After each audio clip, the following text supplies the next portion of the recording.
But let me introduce the moderator of this session, which is on financing development and the Seville meeting that happened a few months ago.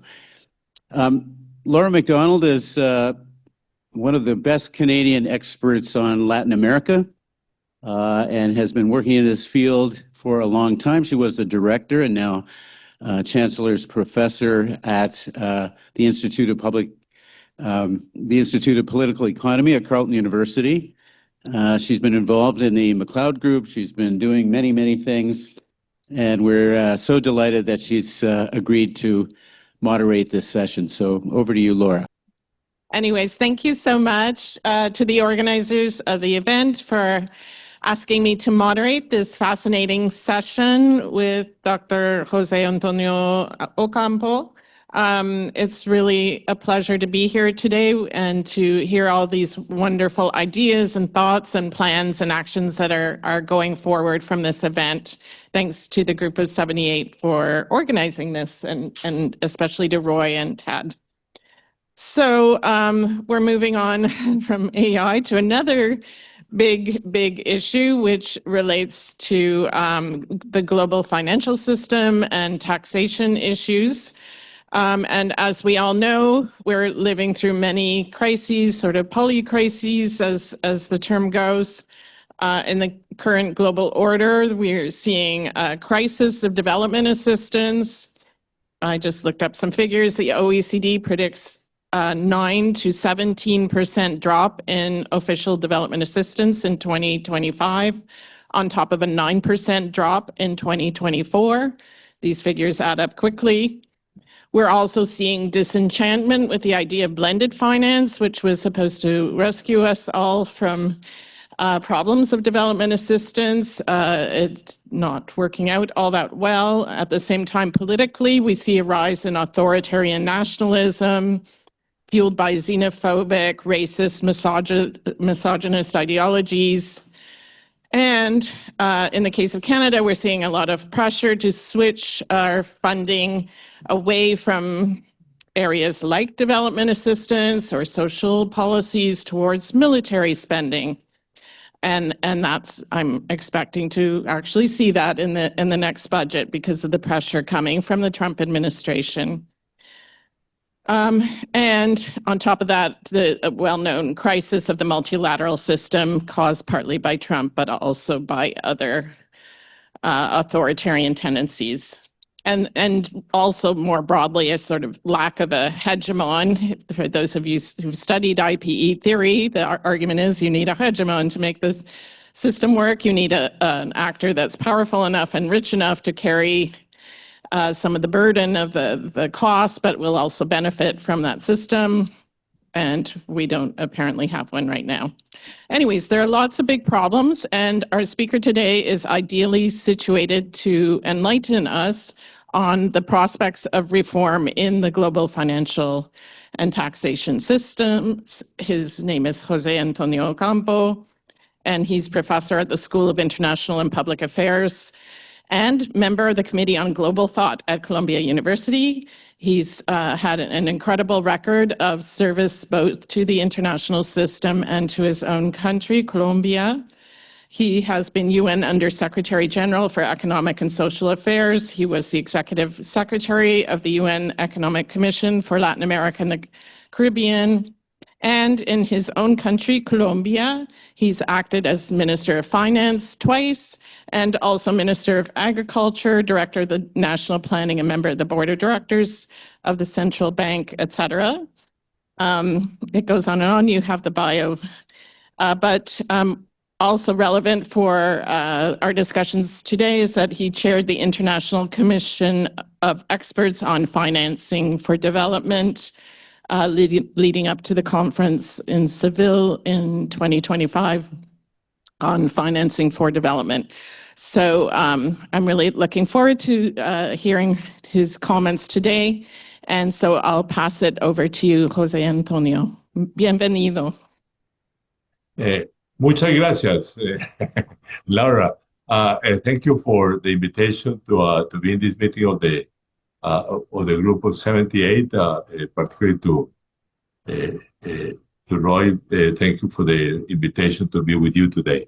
So I'm going to make a presentation of the conclusions of the Financing for Development Conference that took place in Sevilla, Spain, in the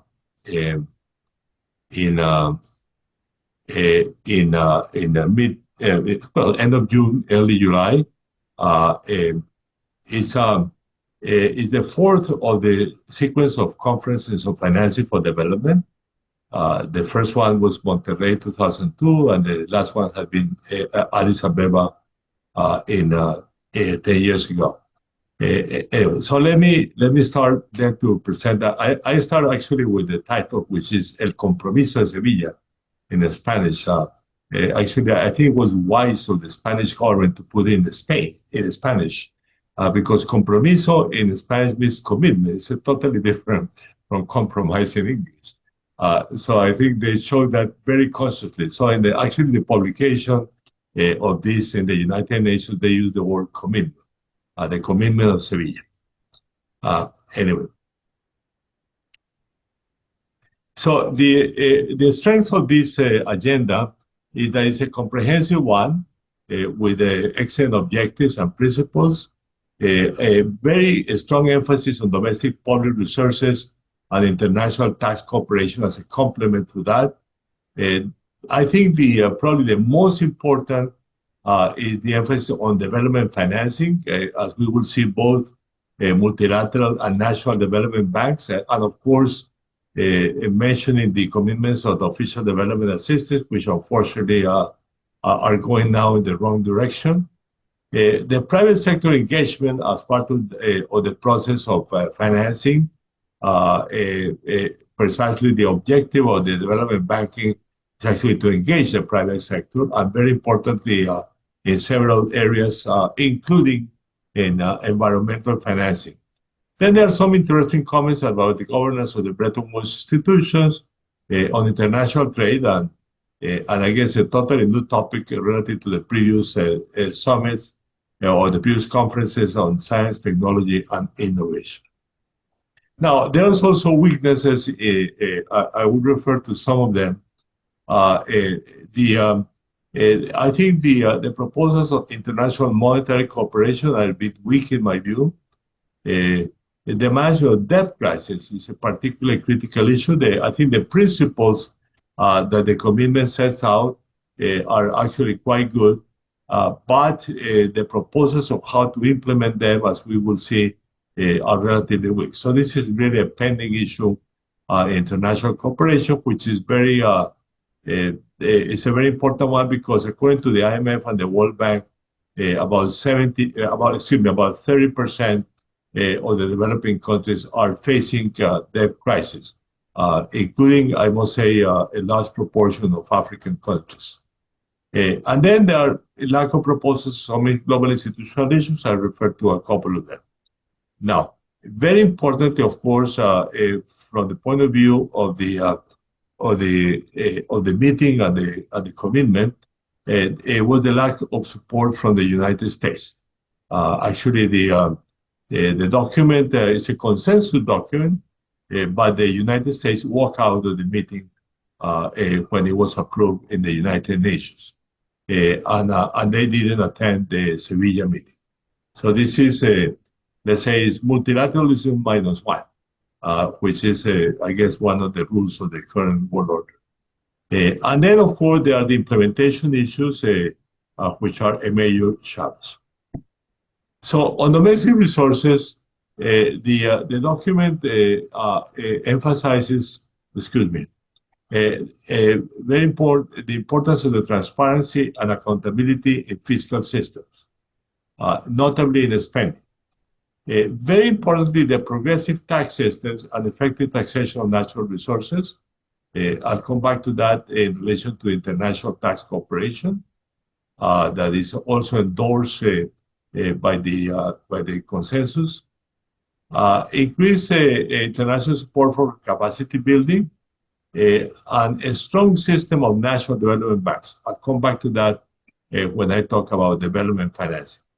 Very importantly, and this is of course a major issue from the African Union, is the combating of illicit capital flows, which, according to the document, has to be much more effective, and which means that basically the UN Convention Against Corruption should be fully applied. And very importantly, the international cooperation in asset recovery. So the illicit financial flow that go to other countries should be returned to the countries where the money came from, when it was stolen because of corruption activities.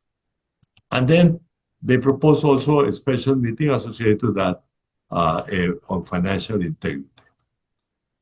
Now, as a complement to the issues of taxes and at the national level, the commitment does endorse fully the principle that have been adopted in the United Nations Framework Convention on International Tax Cooperation being negotiated. This is a process, as for those of you who do not know, that was actually a proposal of the African Union to the United Nations after the negotiations that took place in the so-called inclusive meetings of the OECD on tax cooperation, the results of which were considered by the African countries and by many developing countries are clearly insufficient in supporting the areas of international tax cooperation. And I would say in particular, three issues are important in that regard. The first one is to support a global system of progressive taxation, which is a very important topic in the current international discussions.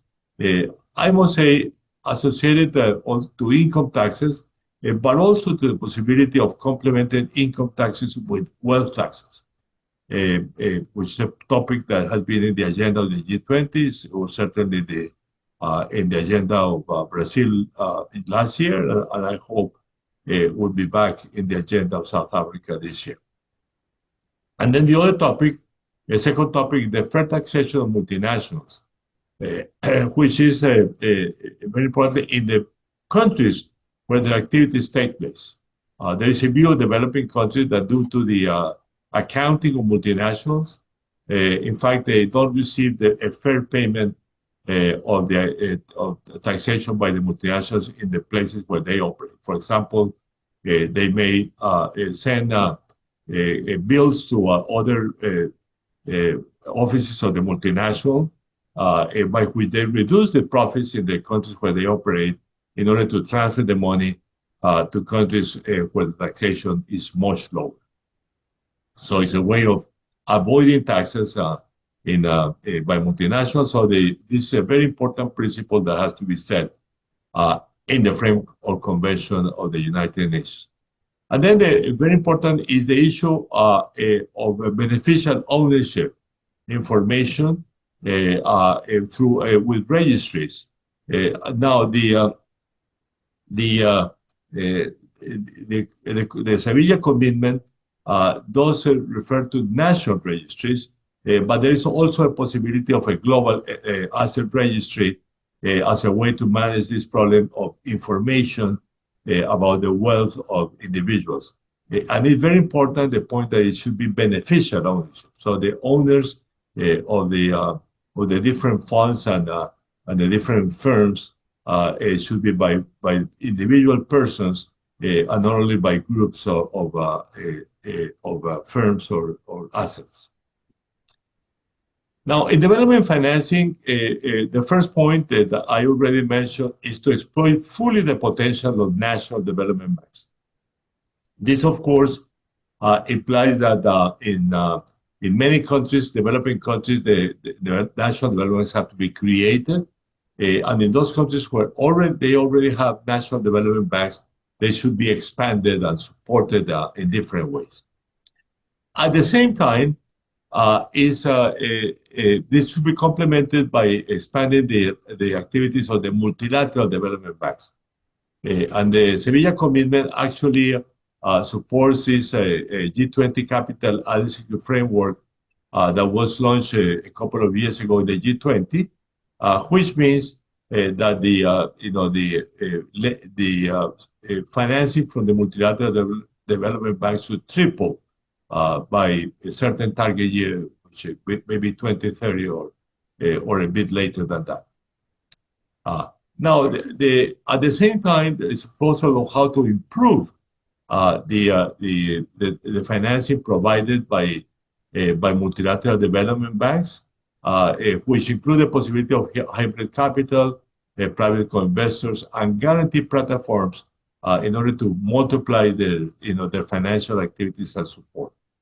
Then concessional windows, of course, particularly through IDA, and lending with longer maturities, grace periods, longer grace periods, lower interest rate, and very importantly, in their view, the broader use of the domestic currencies of the borrowing costs, which of course is a major challenge for the management of risk associated to the depreciation of currencies during crisis, which is a problem that many developing countries have. But at the same time, the risk from multilateral banks to lend in those domestic currencies. So how to manage that risk is a very important point going forward. Now, they also support the use of special drawing rights to finance development objectives. These are, of course, resources in the hands of the IMF, but they say this is probably the most significant money that is already available if it's used. My estimate is there are about $800 billion available in SDRs that can be used for development objectives. And the IMF actually has created a couple of funds to start that process, but the possibility is of using them on a much larger scale through different multilateral development banks and other global financial institutions. Then, of course, the protection of ecosystems, particularly supporting the fight against climate change and supporting biodiversity, which is an objective should be an objective of the whole financial system. At the domestic level, strong private financing systems and appropriate financing for small firms. And of course, the major challenge is what is going on with the official development assistance. The commitments support the all historical UN targets set in, as you remember, in 1960, of 0.7% of the gross national income of the developing countries as official development assistance. This is, of course, a major challenge because of the decision of the U.S. government to eliminate USAID, but also the fact that many other countries are reducing their official development assistance. A very important point, the South-South cooperation is a complement, not a substitute for North-South cooperation. Now, in relation to the Bretton Woods institutions, I think the commitment has very good proposals. The increasing the voice and representation of developing countries, which is a null objective. Actually, in the last changes in the capital shares and the basic votes of the Bretton Woods institutions, which turned around 2008, 2010, there was the proposal actually to increase the representation of developing countries in both institutions. But this increase, this implies not only increasing the quotas or capital shares of the developing countries, but also increasing basic votes. The basic votes are the votes that are given to all countries equally. I must say is the one country, one vote system, let's say. And it's very interestingly very important for small and poor countries.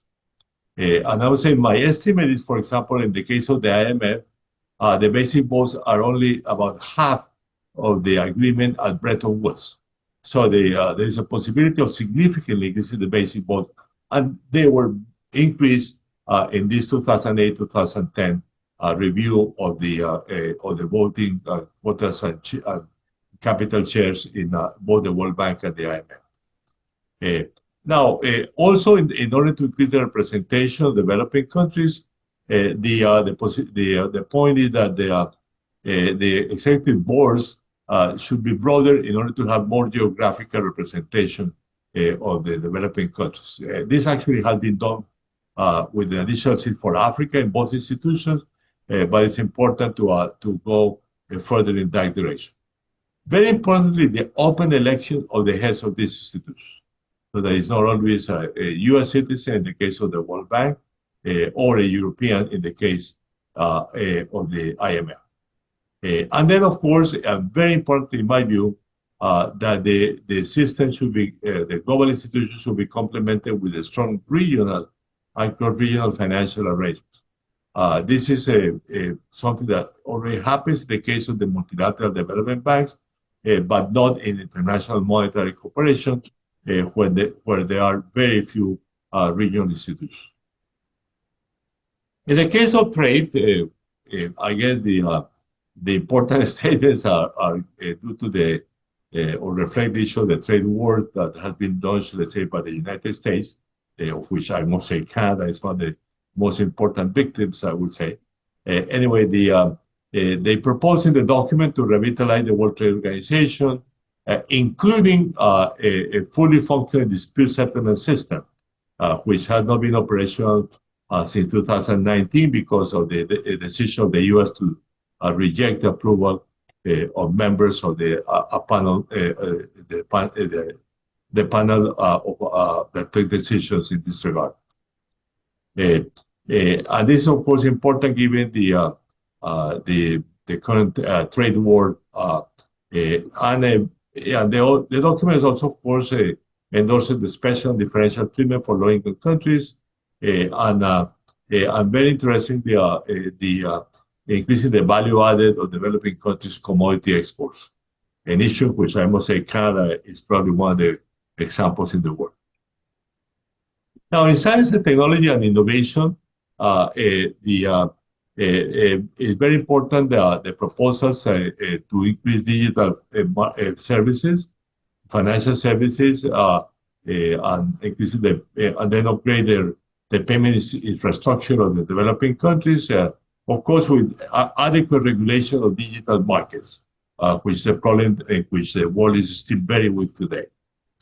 And then, of course, accelerate the transfer of technology, including environmental technology, and, of course, support the building up of science and technology institutions in the developing countries.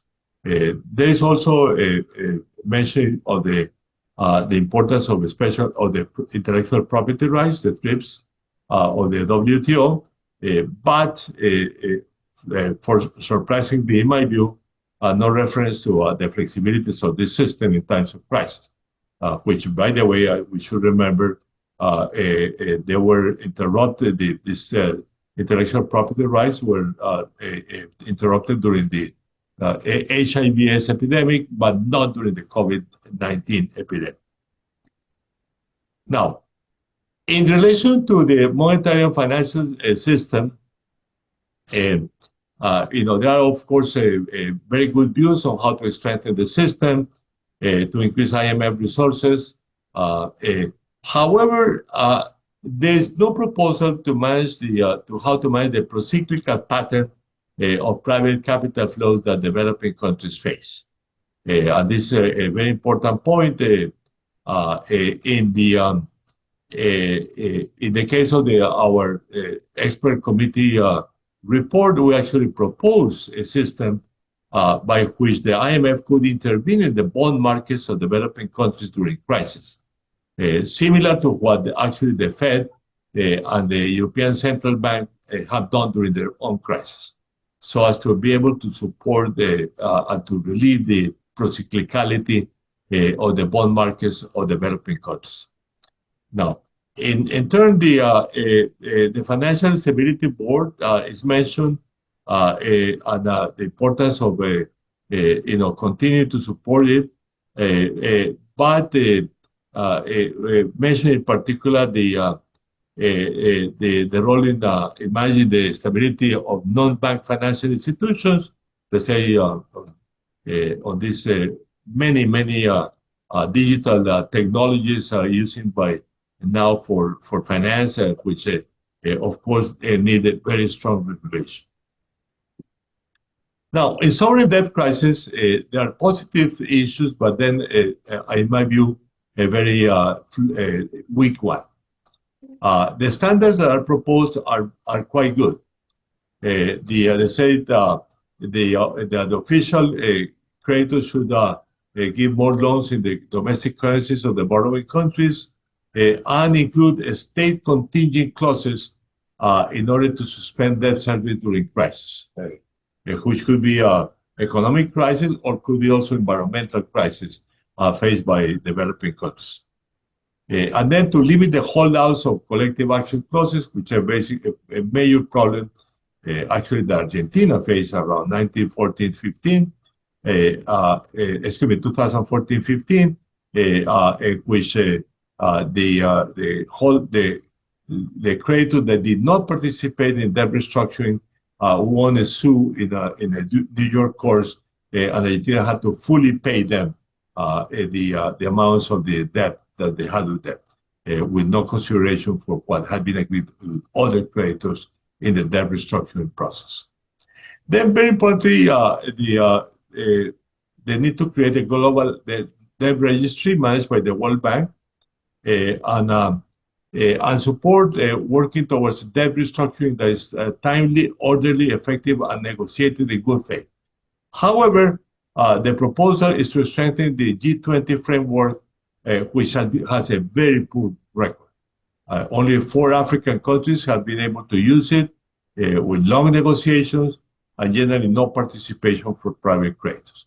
So we really need a stronger common framework, which I hope will be approved in South Africa in the G20 meeting this year, or a totally different institutional framework. Now, in relation to credit rating agencies, which also have a procyclical behavior vis-a-vis developing countries, so they get better ratings during booms and worse ratings during crisis, which actually worsens the procyclicality of financing for developing countries. But they don't support, or the document does not support the need to have global regulations or the credit rating agencies, which is a topic that we support in our group of independent experts. Now, on the action agenda, there is actually very good proposals. A working group with the IMF and the World Bank to design guiding principle for the analysis of the sovereign risk, a global debt swap for development managed by the World Bank, and a borrowers forum run by Ocampo.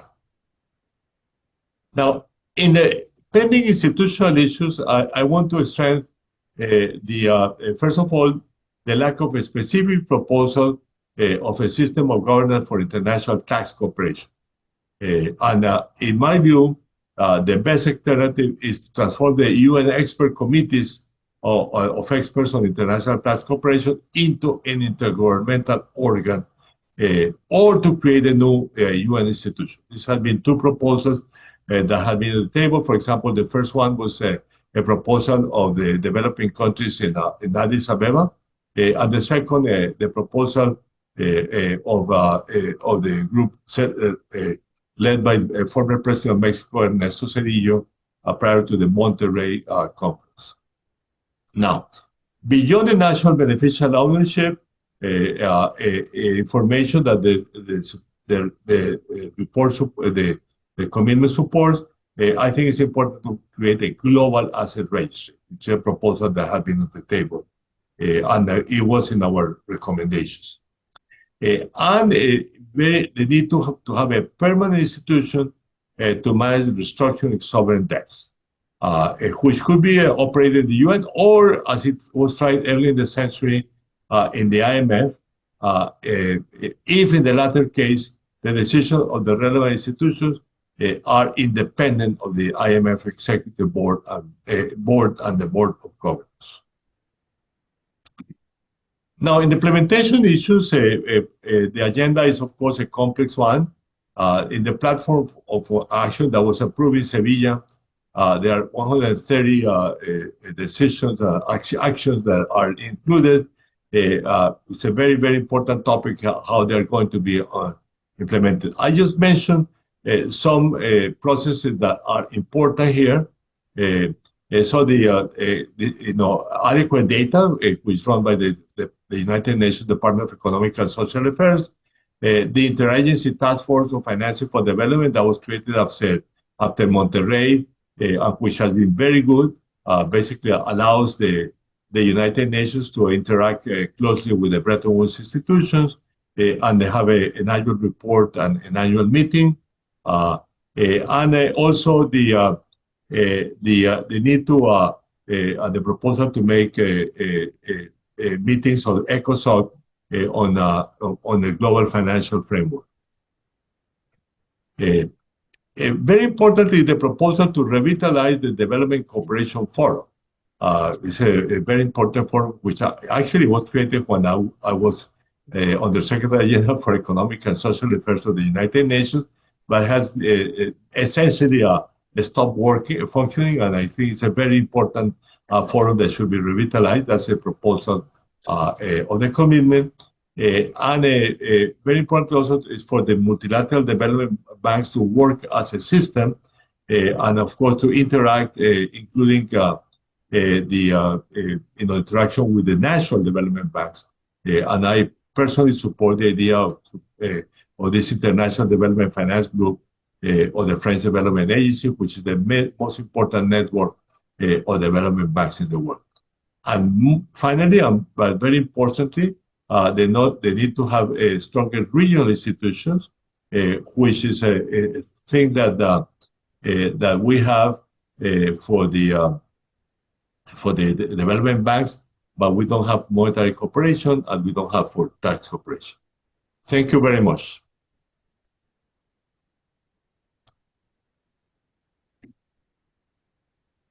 Thank you so much, Jose Antonio, for that extremely knowledgeable and insightful presentation about a process, the commitment, a Sevilla commitment, which I think most Canadians haven't heard very much about, but is dealing with some of the most important issues of our time in terms of where the resource is going to come from for the types of development projects or industrial policies that were being discussed in previous presentations, or indeed for harnessing AI for more socially beneficial aspects.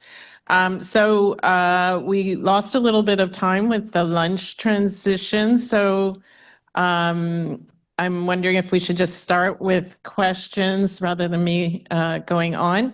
So I've got a question on the online chat, and then maybe after that I'll take 2-3 questions from the room, and then hopefully we get another round of questions. So I'll just first read the question I have on the Q&A. This comes from Joseph Ingram.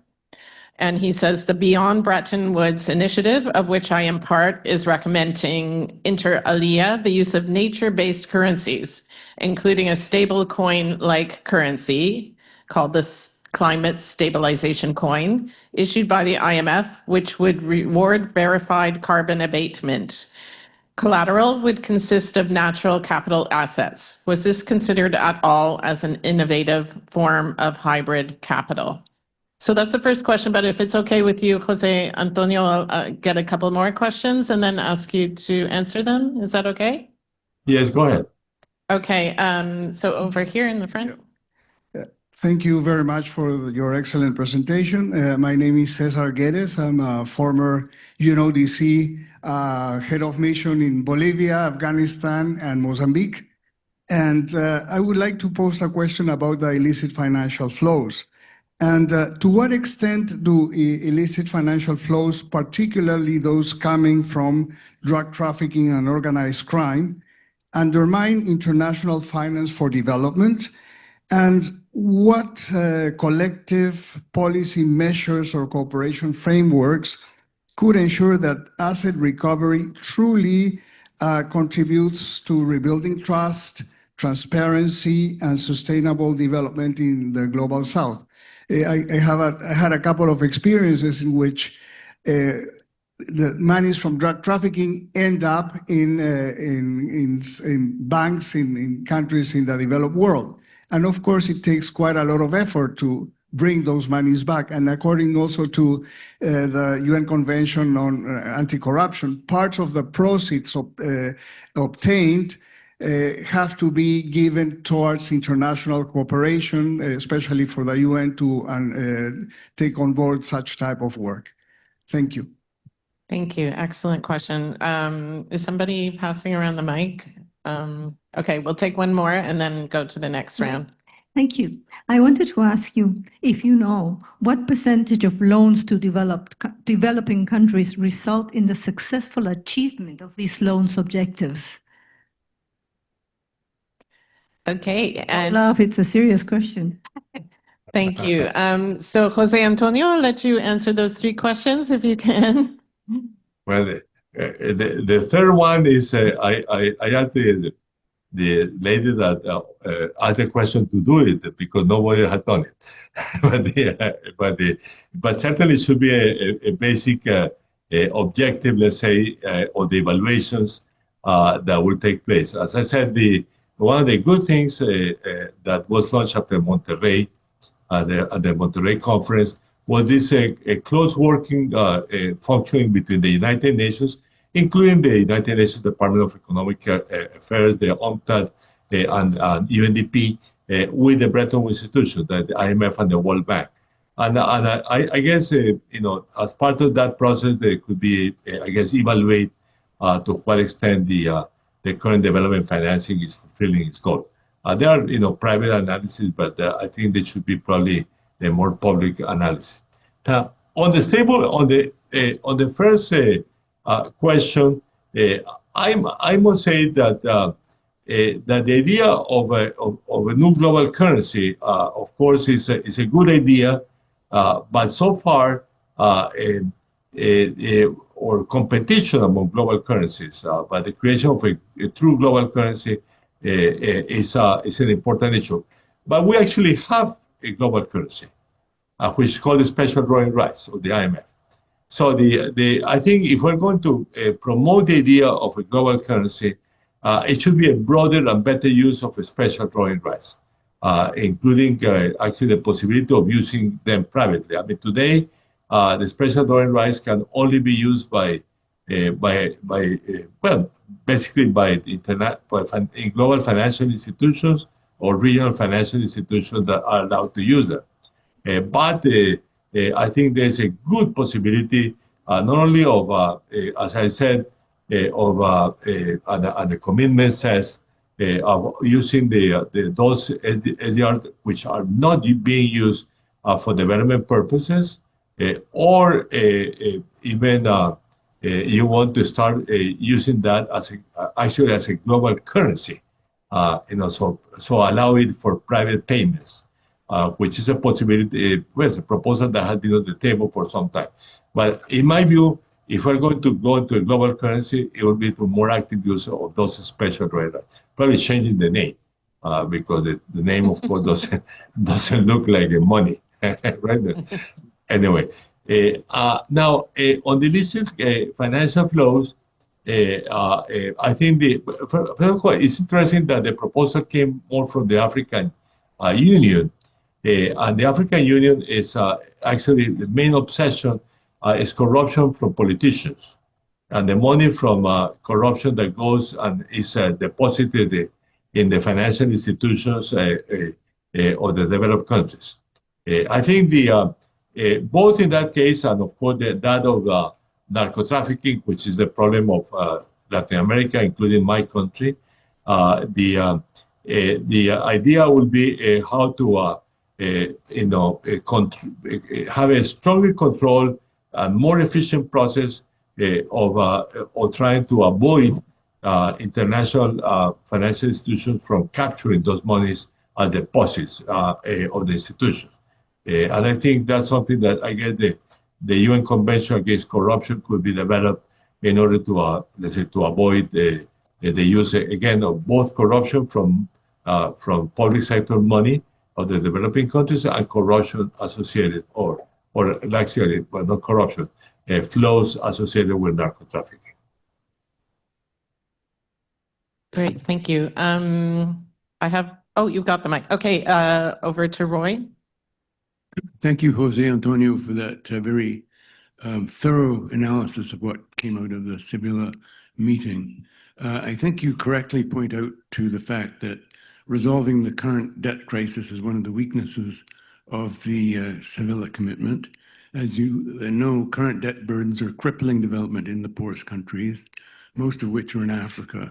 But current debt reduction processes take much too long and do not provide enough relief.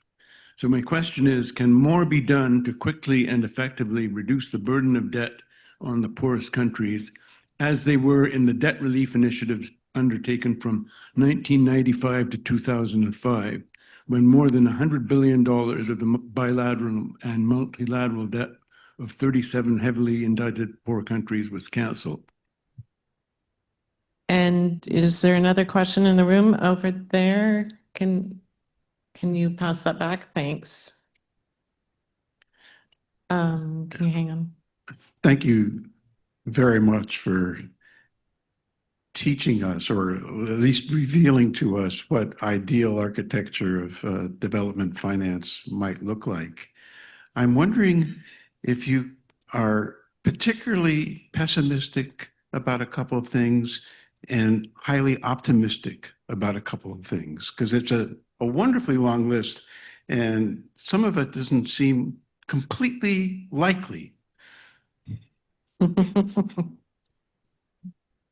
I have another question from an online viewer, Jerry H. Could you assess the prospect for making progress in the multilateral arena without the United States? And if I could just add on to that, could you also comment around about the role of China at the meeting, or as a potential alternative source of finance, or a real alternative source of finance, given the reduction of finance from the United States, and what that means to have China take on a bigger role? Well, let me first, of course, thank Roy again for the invitation, and of course for his question. But let me, in that regard, say that indeed, as I made clear in my presentation, one of the major problems faced in the world today is the over-indebtedness of many developing countries. I mean, according to the IMF World Bank, we have about 30% of countries over-indebted in the definition that they have, that is more than 70% of GDP in public sector debt. But aside from that, I must say, because of the high interest rates, for many other countries that actually service the debt, they use more money for interest payments of debt than for some social objectives. So it's also a bad system, let's say, in that regard. Now, I think this has to be a new initiative must take place. Again, I hope in the G20 in South Africa, given the centrality of this issue in the African community, this issue will be discussed, and probably some actions will be taken. But internationally, we have to have a really important initiative. I mean, the multilateral debt relief for the low-income countries was a major success story in history. Maybe something like that could be implemented. But I will add, there has to be a decision for middle-income countries too, which is, so the mechanism has to be for low-income countries, maybe multilateral debt relief of some sort again, but also a mechanism that can be used for by middle-income countries. Now, optimism. I have certain optimism about because I think the meeting was very good, the discussion, and there was a consensus document, which is something, a consensus, as I said, by multilateralism -1. But it's a consensus document. And I hope, and there are many actions, proposals from many governments on the follow-up. There's 130 in the issues in the plan of action. And I hope some of them will lead to activities that are useful to improve the international financial architecture. I'm also optimistic, actually, about the UN Tax Convention, which the discussions have been going on very well. Again, it will not be supported by the United States, but I hope the other developed countries, including Canada, will support the process. So I will have to see. And I am very optimistic, I must say, about the support that was given by the document, by the Sevilla Commitment on development banks, both multilateral and national development banks. I think there's a very important issue that I think is probably the most important area to push forward. Not on ODA. I mean, as I said, the commitment endorsed the old UN target, but the possibility of that being achieved is extremely low, or perhaps even extremely low is optimistic. It's nil. But the issue of national development banks and multilateral development banks is important. Now that leads on to the last question about the U.S. Versus China. I mean, a good question mark in which the U.S. must be involved is in the capitalization of the multilateral development banks, of which the U.S. is one of the owners, which means, for example, the World Bank, certainly the Inter-American Development Bank, as in most development banks will have that. I mean, good question mark. Of course, is if the U.S. is not willing to put money into those institutions, whether it could at least allow other countries to capitalize the institution and lose market share. But the other possibility is to develop new institutions, some of which already exist.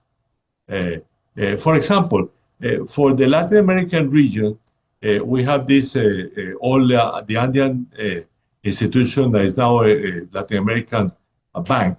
It's called the Development Bank of Latin America. It uses the old acronym CAF, CAF, which is Corporación Andina de Fomento.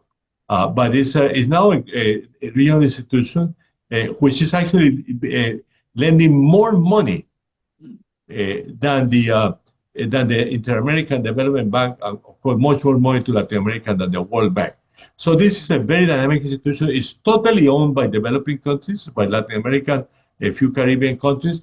The only two other countries that are members are Spain and Portugal, that were invited to participate. Maybe Canada should be invited also as a member. And it's actually a very successful institution. And I think we can create similar institutions in other parts of the world. Now, China, of course, will play a very important role because China, first of all, is the mother of the two most recent multilateral development banks. That is the Asian Infrastructure Investment Bank and the New Development Bank, both of which have headquarters in China. And China can be a very important support for this process. But I really hope that the other developed country members, both of for example, the Asian Infrastructure Investment Bank, which both Canada and the European countries are members, they could also become very active. Actually, although it's called Asian Infrastructure Investment Bank, it's actually becoming like another World Bank, because there are countries, for example, there are many Latin American countries that are now members. And the same is true of the New Development Bank, which is the banks of the BRICS countries, in which other countries can also participate. For example, my country, Colombia, just joined the New Development Bank. So the question is, I hope the all financial institutions, the World Bank, the Inter-American Bank, the African Development Bank, the Asian Development Bank are capitalized in order to increase their financing. But I also hope the developing countries and other countries who will actually create institutions can be equally dynamic, like the Development Bank of Latin America in our region. Let me say that an additional process is how to support the creation or expansion of national development banks. This is a task that can actually be very productive and very, good interaction between the multilateral banks and the national development banks, which is an issue that I think should be, one of the areas of a follow-up of the Sevilla commitment. And I must say, I mentioned in the presentation at the end this network that is supported by the French, which is actually a very good functioning mechanism. I know very well because I have been in several of the processes, and I think that could be the institution that could really support this cooperation between multilateral and national development banks, and support the creation and expansion of national development banks in many countries. Great. Well, I think we have to close it here because we've run out of time, but I really want to thank José Antonio for his incredible presentation. And I hope we'll continue to reflect on these learnings that we've had here today in the rest of the discussions. So thank you again, José Antonio. No, thank you. And I'm delighted. I'm sorry I'm not in Ottawa, which would have been better, but anyway, Yes, thanks. we wish you were here. Thank you. It was very nice to participate. Thank you very much.